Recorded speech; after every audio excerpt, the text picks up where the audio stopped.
World's biggest astrology community in Tamil. Online Astro TV, வாழ்வின் வெளிச்சம். Online astro டிவியை கண்டு மகிழுங்கள். ஆன்லைன் ஆஸ்ட்ரோ டிவி நேயர்கள் மற்றும் சஸ்திக் சாஸ்திரா ஜோதிட ஆராய்ச்சி பயிற்சி மையத்தின் மாணவர்கள் அனைவருக்கும் வல்லரசு தினேஷ் ராஜாவுடைய அன்பான வணக்கங்கள். நம்முடைய பயிற்சி மையத்தின் சார்பாக ஒவ்வொரு மாதமும் நம்ம முதல் வாரத்தில் முதல் வீக்கெண்டில் பார்த்திங்கன்னா நம்ம சிறப்பான வகுப்புகள் கொடுத்துட்ருக்கோம். அந்த வகையில் 786 ரூபா கட்டணத்தில் நம்ம வித்தியாசமான தலைப்புகளில் வகுப்புகள் கொடுத்துட்ருக்கோம். இந்த ஏப்ரல் மாதத்தில் நம்ம என்ன மாதிரி வகுப்பு கொடுக்க போகிறோன்னா, என்ன தலைப்பில் கொடுக்க போகிறோன்னா, மனித வாழ்வை நாசமாக்கும் தோஷங்களும் பரிகாரங்களும் அப்படிங்கிற தலைப்பில் நம்ம வகுப்பு எடுக்க போகிறோம். ஸோ இந்த தோஷங்களுக்கான ஒரு அமைப்பு பார்த்திங்கன்னா, சும்மா ஒரு சாதாரணமான விளைவுகளை ஏற்படுத்தாமல் மிக மோசமான விளைவுகளை ஏற்படுத்தி ஒரு மனிதனோட வாழ்க்கையவே நாசம் பண்ணக்கூடிய அமைப்பு, ஒரு மனிதனோட வாழ்க்கையவே ஸ்பாயில் பண்ணக்கூடிய ஒரு அமைப்புன்னு நம்ம சொல்லலாம். இப்போ அதுக்காக தான் அந்த பேரை தோஷங்களுக்கான பேரை இந்த மாதிரி நான் வச்சுருக்கேன். ஏன்னா என்னுடைய அனுபவத்தில் நிறைய ஜாதகங்கள் பார்க்கும்போது அவங்க சொல்லக்கூடிய குறைகள், சொல்லக்கூடிய பிரச்சனைகளை அடிப்படையாக வைத்து இந்த தோஷங்களை நம்ம கன்சிடர் பண்ணுறோம். இது நிறையா நூல்களில் சூட்சமமாக கொடுக்கப்பட்டிருக்கு. நாம் தினசரி பார்க்கக்கூடிய ஜாதகங்களில் அந்த அனுபவங்கள்லேருந்து எடுத்த விஷயத்தை ஒரு தோஷமாக நம்ம கன்சிடர் பண்ணி அது எப்படி உருவாகுது, அந்த தோஷங்கள் எப்படிப்பட்ட விளைவுகளை கொடுக்கும், அதுக்கு என்ன மாதிரி பரிகாரங்கள் பண்ணணுங்கிறது தான் நம்ம இன்றைக்கி கிளாஸில் பார்க்க போகிறோம். ஸோ அந்த கிளாஸ்க்கான ஒரு அறிமுக வீடியோவை தான் இந்த வீடியோவில் கொடுக்க போகிறேன். இதில் நிறைய கருத்துக்கள் நீங்கள் தெரிஞ்சுக்குவீங்க. இந்த வகுப்புக்கான கட்டணம் 786 ரூபா. கிட்டத்தட்ட கடந்த 3 வருடங்களாக இந்த கட்டணத்தில் நம்ம ஒவ்வொரு முதல் வாரத்துலையும் வகுப்புகள் கொடுத்துட்ருக்கோம். ஸோ இந்த வகுப்பில் என்னென்ன தோஷங்களை பற்றி நம்ம படிக்க போகிறோம் அப்படிங்கிறதான் பார்க்க போகிறோம். முதல்ல நம்ம படிக்கக்கூடிய தோஷம் என்ன அப்படின்னு பார்த்திங்கன்னா, குலதெய்வ தோஷம் அப்படின்னு நம்ம சொல்லலாம். குலதெய்வம் மூலியமாக நிறைய பேருக்கு தோஷங்கள் உருவாகும். அதுக்கப்புறம்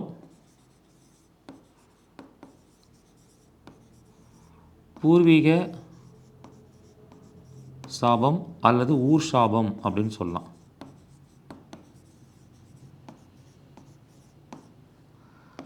இதில் தோஷங்கள் மட்டும் கிடையாது, தோஷங்கள் சாபங்களை பற்றியும் நாம் இதில் தெரிஞ்சுக்க போகிறோம். மனித வாழ்வை நாசமாக்கக்கூடிய சாபங்கள் மற்றும் தோஷங்கள். ஸோ பூர்வீக சாபம், ஊர் சாபம், அதுக்கப்புறம்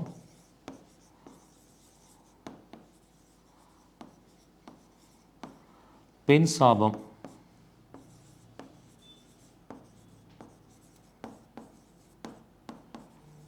அதுக்கப்புறம் தொழில் சாபம். இந்த மாதிரி நிறையா சாபங்களும் நிறையா தோஷங்களும் இருக்குது. அதெல்லாம் எப்படி நமக்கு வேலை செய்யும் அப்படிங்கிறத பார்க்க போகிறோம்.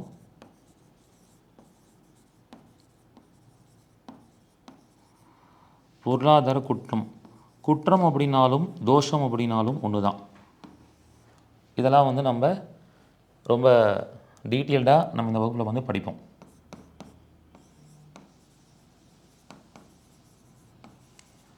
அதுக்கப்புறம் செய்வினை தோஷம்,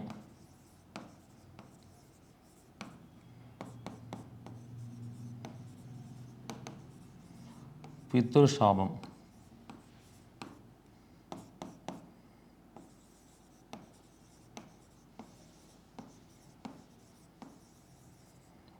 அகால மரண தோஷம்,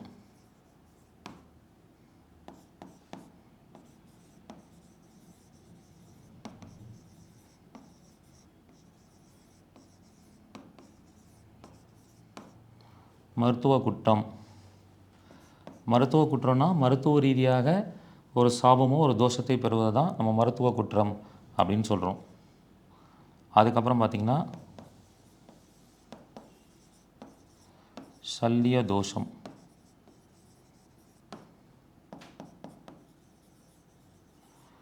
குரு சாபம். ஸோ இதெல்லாமே நம்ம இந்த வகுப்பில் படிக்க போகிறோம். இதெல்லாம் எப்படி ஒரு மனிதனுக்கு ஏற்படுது, ஒரு ஜாதகத்தில் இந்த சாபங்கள் ஏற்படுவதற்கான காரணங்கள் என்ன, இதுக்கு என்ன மாதிரியான பரிகாரங்கள் பண்ணணும் அப்படிங்கிறத பற்றி இந்த 781 ரூபா கட்டண வகுப்பில் மிக தெளிவாக உங்களுக்கு சொல்லிக் கொடுக்க போகிறேன். ஸோ இப்போ எக்ஸாம்பிளாக இதை தாண்டி இன்னும் நிறையா சாபங்களும் தோஷங்களும் குற்றங்களை பற்றி சொல்லிக் கொடுக்க போகிறேன். பட் இன்றைக்கி இன்ட்ரோ வகுப்பில் இதை பற்றி ஒரு எக்ஸாம்பிளாக இதெல்லாம் சொல்ல போகிறேன். ஸோ பொதுவாக இந்த குலதெய்வ தோஷம் எப்படி ஏற்படுது அப்படின்னு பார்க்கும்போது நார்மலாகவே நிறைய பேர் பார்த்திங்கன்னா குலதெய்வத்துக்கு வேண்டுதல் வச்சு அந்த வேண்டுதலை நிறைவேற்றாமல் விட்டுருப்பீங்க.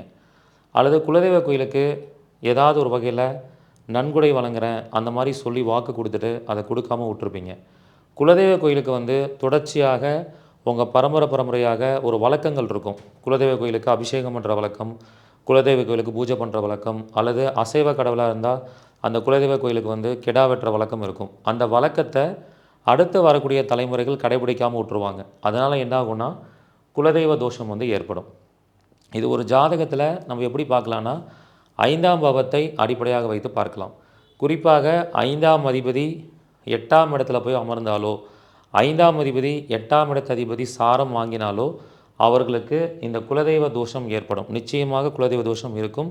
அதனால் அவங்களுக்கு என்ன ஆகும்னா அவங்களோட வாழ்க்கையில் முன்னேற்றங்கள் இல்லாமல் பரிகாரங்கள் பலிக்காமல் போயிடும். எப்பயுமே குலதெய்வத்தோட அனுகிரகம் இருந்தால் தான் எந்த ஒரு காரியத்தையும் நீங்கள் சிறப்பாக செய்ய முடியும். அப்படி இல்லாத பட்சத்தில் என்ன ஆகும்னா நீங்கள் ஒரு சுபகாரியம் பண்ண போனால் அங்கே வந்து தடை ஏற்படக்கூடிய சூழல் ஏற்படும். அந்த மாதிரி மிக மோசமான விளைவுகளை இந்த குலதெய்வ தோஷம் ஏற்படுத்தும். அந்த குலதெய்வ தோஷம்னு சொல்லக்கூடிய 5ஆம் பாவத்தில் தான் பூர்வீகம் அப்படிங்கிறது இருக்குது. அதாவது என்ன சொல்கிறதுனா பூர்வ புண்ணியம் அப்படின்னு இருக்குது.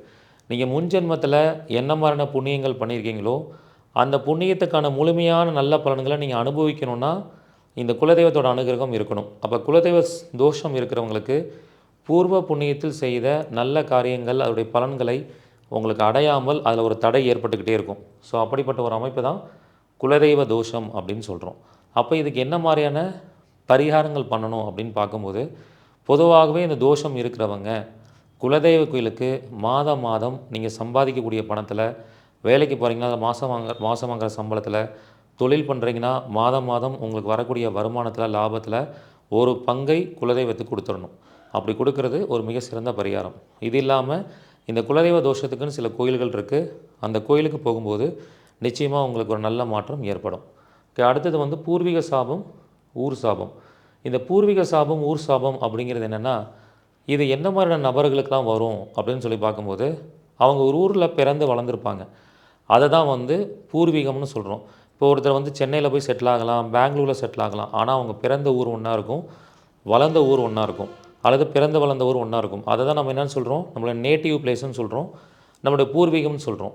அப்போ அந்த பூர்வீகத்தில் வசிக்கும் போது பல பேர்கிட்ட பணம் வாங்கி ஏமாற்றிருப்போம், அல்லது பல பேரோட வாழ்க்கையை நம்ம வளர விடாமல் பண்ணியிருப்போம். ஏதாவது ஒரு விதத்தில் நீங்கள் வாழ்ந்த ஊரில் பூர்வீகத்தில் நிறைய பாவங்களை பண்ணியிருப்பீங்க இந்த ப்ரெசன்ட் ஜென்மத்தில். அப்படி பண்ணும்போது என்ன ஆகும்னா பூர்வீக சாபம் அப்படிங்கிறது ஏற்படும். நிறைய பேர் ஊரை சுற்றி கடன் வாங்கிட்டு அந்த ஊரில் தலை காட்ட முடியாமல் அவமானம் ஏற்பட்டு அந்த ஊரை விட்டு ஓடி வந்துடுவாங்க. இந்த மாதிரி அமைப்பு யாருக்கு ஏற்படும்னா பூர்வீக சாபம், ஊர் சாபம் இருக்கிறவங்களுக்கு ஏற்படும் அப்படின்னு சொல்லலாம். நிறைய பேர் பார்த்திங்கன்னா சொந்த ஊர்லேயும் அந்த பூர்வீகத்துலேயும் நீங்கள் பிறந்த வளர்ந்த ஊரில் இருக்கிற வரைக்கும் ஜெயிக்கவே முடியாது. அவங்க வாழ்க்கையில் வளர்ச்சியே வராது. அந்த ஊரை விட்டு எப்போ வெளியில் வராங்களோ அப்போ தான் வளர்ச்சி அடைவாங்க. இந்த மாதிரி நபர்களுக்கெல்லாம் பூர்வீக சாபம், ஊர் சாபம் இருக்குதுன்னு சொல்லலாம்.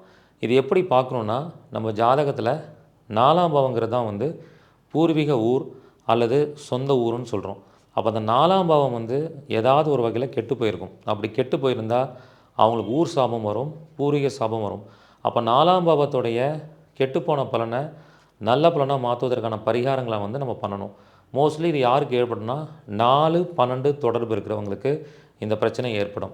யாருக்கெல்லாம் 4ஆம் அதிபதி 12ல் இருக்கோ, 12ஆம் அதிபதி 4ஆம் இடத்துல இருக்கோ, 4ஆம் அதிபதியும் 12ஆம் அதிபதி சேர்ந்து இருக்காங்களோ அவங்களுக்கெல்லாம் இந்த பூர்வீக சாபம், ஊர் சாபம் ஏற்படும். இயற்கையாகவே இந்த மாதிரி அமைப்பு இருக்கிறவங்க சொந்த ஊரை விட்டு கண்காணாத இடத்துல போய் படிக்க போயிடுவாங்க, அல்லது சொந்த ஊரை விட்டு சொந்தக்காரங்களை விட்டுட்டு வெளிநாட்டில் போய் செட்டில் ஆவாங்க. இது இயற்கையாகவே அவங்களுக்கு பரிகாரமாக அமைஞ்சிரும்.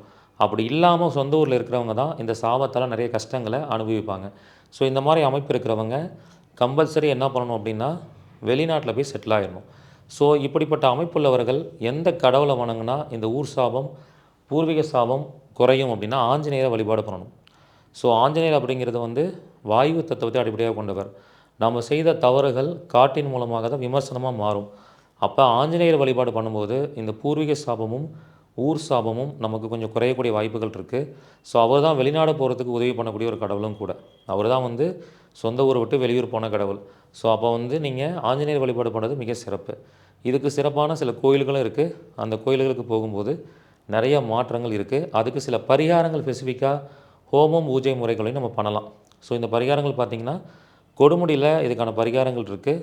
அந்த பரிகாரங்களை பற்றி விளக்கமாக நான் வகுப்பில் சொல்லிக் கொடுப்பேன். அதை நீங்கள் பண்ணி அந்த ஊர் சாபம் பூர்வீக சாபத்தை சரி பண்ணிக்கலாம். ஸோ இப்போ நான் சொல்கிற காம்பினேஷன்ஸ்லாம் ஒரு சில காம்பினேஷன் சொல்கிறேன். இன்னும் ஊர் சாபத்துக்கு நிறைய காம்பினேஷன்ஸ் இருக்குது. அது வகுப்பில் நம்ம டீட்டெயிலாக படிப்போம். ஓகே, அடுத்தது வந்து பெண் சாபம்.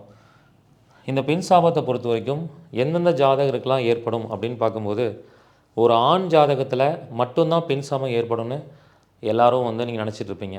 ஆண் ஜாதகத்தில் மட்டும் பெண் சாபம் இருக்காது. ஒரு பெண் ஜாதகத்துலேயும் பெண் சாபம் இருக்கும்.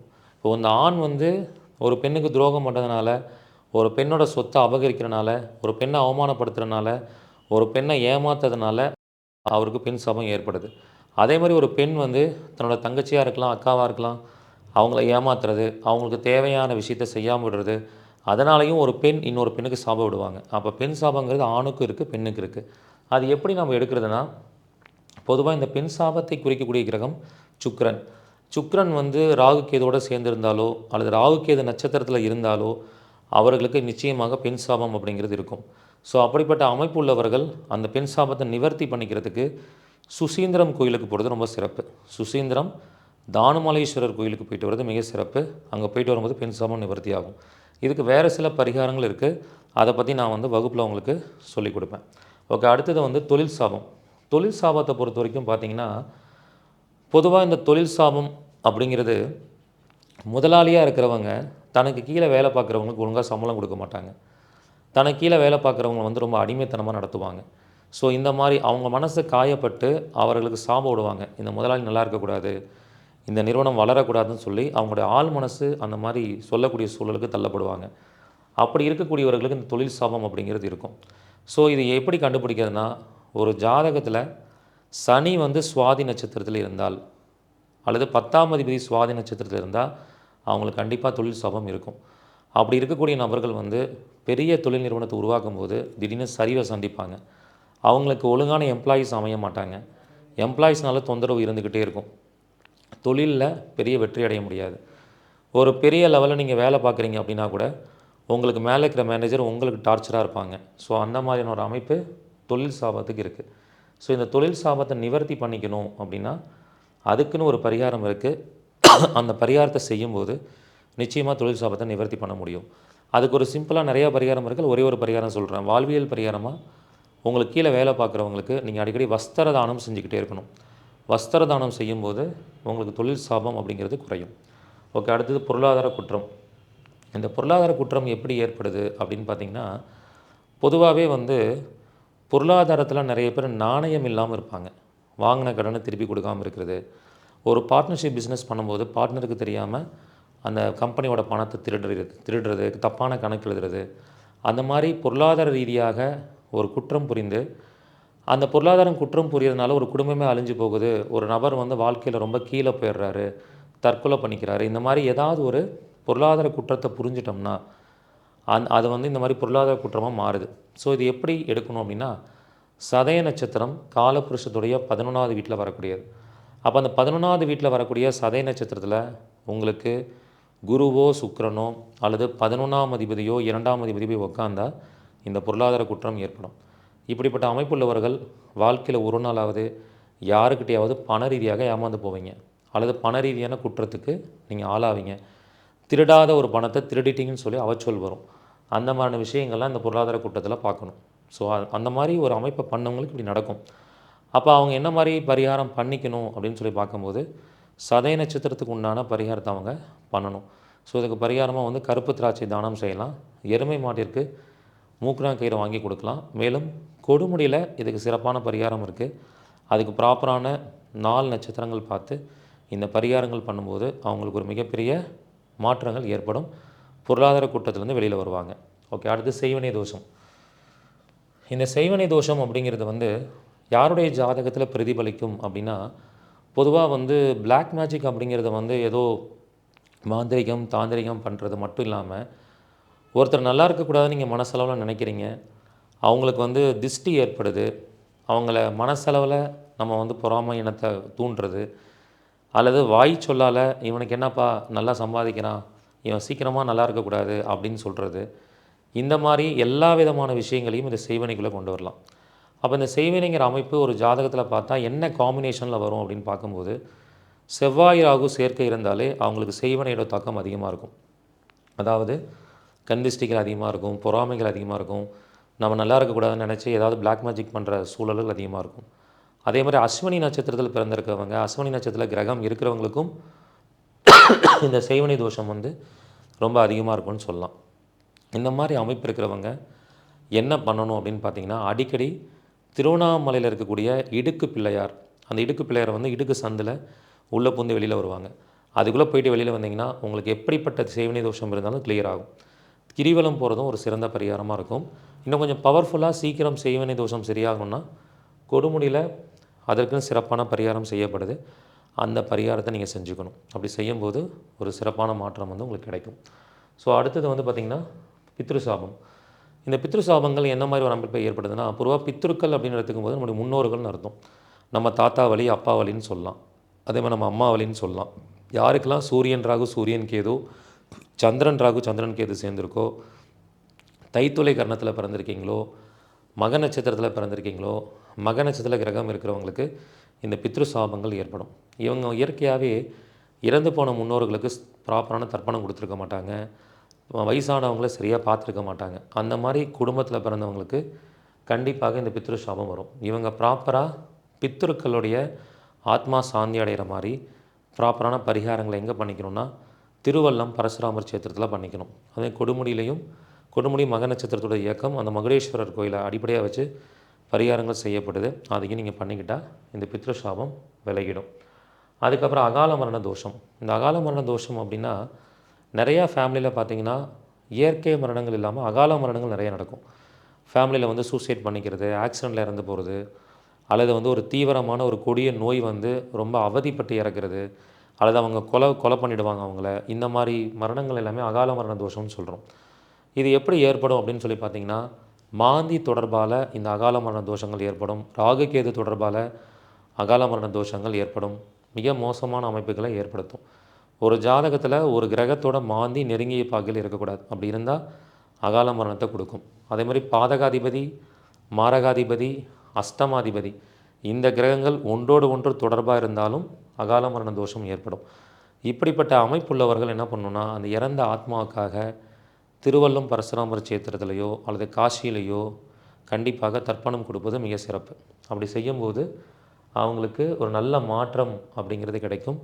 இந்த மாதிரி இருக்கிறவங்க காசி போகும்போது ஹரிச்சந்திரா காட்டில் இருக்கக்கூடிய வெட்டியான்களுக்கு வஸ்திரம் தானம் பண்ணிட்டு வந்தால் அகால மரணம் அடைஞ்சவங்களுடைய ஆத்மா கண்டிப்பாக அந்த ஹரிச்சந்திரா காட்டில் இருக்கும். ஸோ அந்த வேஷ்டி கொடுக்கும்போது அந்த வேஷ்டியை வாங்குறவங்க அவங்களுடைய இறந்து போனவங்களுடைய ரூபமாக வந்து உங்களுக்கு ஆசீர்வாதம் பண்ணுவாங்க. அப்போ அவங்க ஆத்மா சாந்தி அடையும். ஸோ அந்த மாதிரி நீங்கள் இந்த பரிகாரத்தை பண்ணலாம். இந்த மாதிரி நிறையா பரிகாரங்கள் இந்த அகால மரண தோஷத்துக்கு இருக்குது. அடுத்து மருத்துவ குற்றம். இந்த மருத்துவ குற்றம் பார்த்திங்கன்னா, நிறையா மருத்துவ ரீதியான தொழில் பண்ணுறவங்க பணத்துக்காக அந்த மருத்துவத்தை வந்து வியாபாரமாக்கி அதில் நிறைய தப்பு பண்ணுவாங்க. ஸோ அந்த மாதிரி பண்ணுறவங்களுக்கு என்ன நடக்கும் அப்படின்னா, இப்போ இந்த சூழலில் உங்களுக்கு ஒரு குழந்தை பிறக்கும், ஒரு ஆப்ரேஷன் பண்ணுவாங்க, அந்த ஆப்ரேஷன் ஃபெயிலியர் ஆகி பேஷண்ட் டெத் ஆகுறது, ஒரு மாத்திரையை தப்பாக சாப்பிட்றது, ஒரு ஊசியை தப்பாக போடுறது, இந்த மாதிரி விளைவுகள்லாம் இறந்து போகிறாங்க பார்த்தீங்களா, அவங்களுக்கு இந்த மருத்துவ குற்றம் இருக்குன்னு அர்த்தம். இது எப்படி சார் கண்டுபிடிக்கிறது அப்படின்னு பார்க்கும்போது, 11ஆம் இடங்கிறது தான் வந்து நம்மளுக்கு இருக்கக்கூடிய நோயை நிவர்த்தி பண்ணக்கூடிய ஒரு அமைப்பு.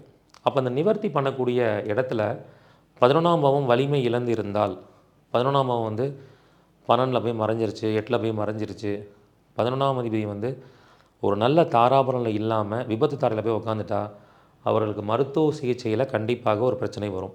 ஸோ இவங்கெல்லாம் மருத்துவ குற்றத்தில் வருவாங்க. இவங்களுடைய முன் ஜென்மத்தில் ஏதோ ஒரு பிறவியில் மருத்துவ குற்றத்தை செஞ்சனால தான் அவங்க ஜாதகத்தில் இந்த மருத்துவ குற்றத்துடைய நெகட்டிவான பலனை அனுபவிப்பாங்க. ஸோ இவர்கள் என்ன மாதிரி பரிகாரங்கள் பண்ணிக்கணும் அப்படின்னு பார்க்கும்போது, ஸ்ரீரங்கத்தில் இருக்கக்கூடிய தன்வந்திரி கடவுளை வணங்கணும். அது மட்டும் இல்லாமல் தன்வந்திரி ஹோமம் அடிக்கடி செய்து கொள்ள வேண்டும். அப்படி செய்யும்போது அதுக்கு சில மந்திரங்கள்லாம் சொல்லி அவங்க செஞ்சால் ரொம்ப பவர்ஃபுல்லாக அந்த மருத்துவ குற்றம் குறையும். அது என்ன மாதிரி மந்திரங்கள் சொல்லணும் அப்படிங்கிறது, எப்படி சங்கல்பம் எடுக்கணுங்கிறதெல்லாம் வகுப்பில் சொல்லிக் கொடுப்பேன். அதை நீங்கள் தெரிஞ்சுக்கலாம். அடுத்து சல்லிய தோஷம். இந்த சல்லிய தோஷத்தை பொறுத்த வரைக்கும் பொதுவாக நம்ம வசிக்கக்கூடிய இடத்துலையோ அல்லது அப்பார்ட்மெண்ட் கட்டியிருப்போம், ஒரு ஆஃபீஸ் போட்டிருப்போம், அந்த இடங்களில் சல்லிய தோஷம் இருக்கும். ஏன்னா டெட் பாடியை ஏற்கனவே அங்கே புதைச்சிருப்பாங்க, அல்லது அங்கே ஏதாவது ஒரு தவறான ஒரு தற்கொலைகள் நடந்திருக்கலாம்.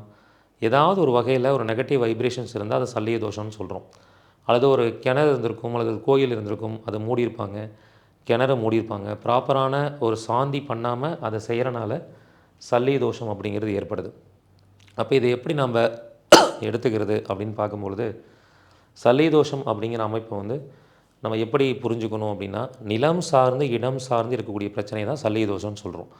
அப்போ இந்த சல்லிய தோஷத்துக்கு பரிகாரம் என்னென்னா, நம்ம எந்த இடத்துல இந்த பிரச்சனை இருக்கோ அந்த இடத்துலேருந்து மண் எடுத்து வந்து கோடியக்கரை அப்படிங்கிற இடத்துல மண் தோஷ நிவர்த்தி பூஜை பண்ணணும். அதாவது ஆக்சுவலாக இந்த பூஜை வந்து ப்ராப்பரான ஒரு மெத்தடில் ஒரு 3 மணி நேரம் சங்கல்பம் எடுத்து 1008 சகஸ்கரநாமாவளி படித்து ஹோமங்கள் பண்ணணும். அதுக்குன்னு ஒரு ப்ரொசீஜர் இருக்குது. அந்த மாதிரி யாருக்கு அந்த பிரச்சனை இருக்கோ என்னை காண்டாக்ட் பண்ணி நீங்கள் அந்த பரிகாரங்களை எப்படி பண்ணணும்னு தெரிஞ்சுக்கலாம். ஸோ அதெல்லாம் நான் வகுப்பில் சொல்லிக் கொடுப்பேன். அடுத்து குரு சாபம். இருக்கிறதுலையே அந்த குரு சாபம் இருக்கிறவங்களுக்கு மிகப்பெரிய பிரச்சனை ஏற்படும். ஏன் அப்படின்னா, ஒரு ஜாதகத்தில் பிரச்சனை இருந்தால் அந்த பிரச்சனைக்கான தீர்வை கொடுக்குறவரே குரு தான், வழிகாட்டுதல் கொடுக்குறவரே குரு தான். நம்ம ஒரு பிரச்சனைக்கு தீர்வு கிடைக்காம சுற்றிக்கிட்டே இருப்போம். ப்ராப்பரான கைடன்ஸ் வந்து குருக்கிட்ட இருந்தால் வரும். அப்போ குரு சாபம் இருந்தால் அந்த கைடன்ஸ் கிடைக்காது. யாரோட ஜாதகம் 9ஆம் பாவம் கெட்டு போயிருக்கோ, குரு கெட்டு போயிருக்கோ, அவங்களுக்கு குரு சாபம் வரும்னு சொல்லலாம். குரு ராகு, குருக்கேது சேர்க்கை, குரு ராகுக்கேது நட்சத்திரத்தில் இருந்தால் அவங்களுக்கு குரு சாபம் இருக்கும். அவங்க அந்த குரு சாபத்தை நிவர்த்தி செய்து கொள்ள வேண்டும். அப்போ அதுக்கான பரிகாரமாக நம்ம பார்க்கக்கூடிய இடம் வந்து தென்குடி திட்டியில் இருக்கக்கூடிய ராஜகுருவை வழிபாடு பண்ணால் இந்த குரு சாபம் நீங்கும். அது மட்டும் இல்லாமல் குரு என்ன மாதிரி அமைப்பில் கெட்டு போயிருக்காருன்னு பார்த்து அதுக்கான வாழ்வியல் பரிகாரத்தையும் அதுக்கான தான தர்மங்களையும் நீங்கள் தொடர்ச்சியாக பண்ணணும். ஸோ இந்த மாதிரி இந்த போர்டில் மென்ஷன் பண்ணியிருக்கிற தோஷம் மட்டும் இல்லாமல் இன்னும் நிறையா தோஷங்களை பற்றி நான் வகுப்பில் கிளியராக சொல்லிக் கொடுக்க போகிறேன். அந்த தோஷம் முன்ஜென்மத்தில் என்ன கர்மா செஞ்சனால வந்திருக்கு, அதுக்கு இப்போ என்ன மாதிரி விளைவுகளை நீங்கள் சந்திப்பீங்க, அதுக்கு என்ன மாதிரி வாழ்வியல் பரிகாரம், கோயில் பரிகாரம் மற்றும் ஹோமம், அந்த மாதிரி விஷயங்கள் பரிகாரம் எங்கே பண்ணணும், எந்த கோயிலில் பண்ணணும், எப்படிப்பட்ட காலகட்டத்தில் பண்ணணுங்கிறத மிகவும் தெளிவாக விலாவரியாக இந்த வகுப்பில் சொல்லிக் கொடுக்க போகிறேன். மிக குறைந்த கட்டணத்தில் அற்புதமான இன்ஃபர்மேஷன்ஸ் உங்களுக்கு கிடைக்க போகுது. இந்த மாதிரி வகுப்பெல்லாம் நான் வருஷத்துக்கு ஒரு தடவை தான் எடுப்பேன். வாய்ப்பு இருக்கிறவங்க இப்போவே பயன்படுத்திக்கோங்க. இந்த வகுப்பு வந்து 4/4/2026 சனிக்கிழமை மாலை 6 மணிலிருந்து இரவு 9 மணி வரைக்கும் இருக்குது. ஸோ யாருக்கெல்லாம் வாய்ப்பு இருக்கோ, யாரெல்லாம் வந்து விருப்பப்படுறீங்களோ இப்போயே முன்பதிவு பண்ணிக்கோங்க. முதல்ல ஜாயின் பண்ணக்கூடிய 100 நபர்களுக்கு மட்டுமே அனுமதி. உங்கள் எல்லாரையும் இந்த வகுப்பில் சந்திக்கிறேன். நன்றி, வணக்கம், வாழ்க வளமுடன்.